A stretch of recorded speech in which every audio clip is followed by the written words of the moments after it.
বৰ্তমান সময়ত বিকাশ ইমান দূৰলৈকে বিয়পি পৰিছে, বিল্ডিং হৈ গৈছে, বহু ধৰণৰ বস্তু নিৰ্মাণ হৈছে। কিন্তু আমাৰ সমাজত এতিয়াও নৰ্মেল আমাৰ যিখিনি পাৰম্পৰিক এডুকেশ্যন সেইখিনিৰ লগতে ফাইনেন্সিয়েল এডুকেশ্যনটোক এতিয়াও মানুহে গুৰুত্ব দিয়া হোৱা নাই। ফাইনেন্সিয়েল এডুকেশ্যনত যদি গুৰুত্ব নিদিয়ে তেতিয়াহ'লে যিমান নৱনিৰ্মাণ কৰিলেও সেই নৱনিৰ্মাণৰ সম্পূৰ্ণ ফাইদা কোনেও উঠাব নোৱাৰে।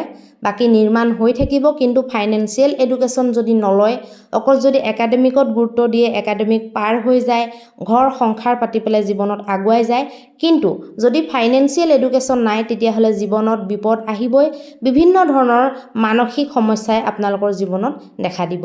গতিকে ফাইনেন্সিয়েল এডুকেশ্যনটো আপোনালোকে এতিয়াও শিকিব পাৰে, এনেকুৱা নহয় যে তাৰ কোনোবা বয়স থাকে। যিকোনো বয়সত আপোনালোকে ফাইনেন্সিয়েল এডুকেশ্যন ল'ব পাৰে।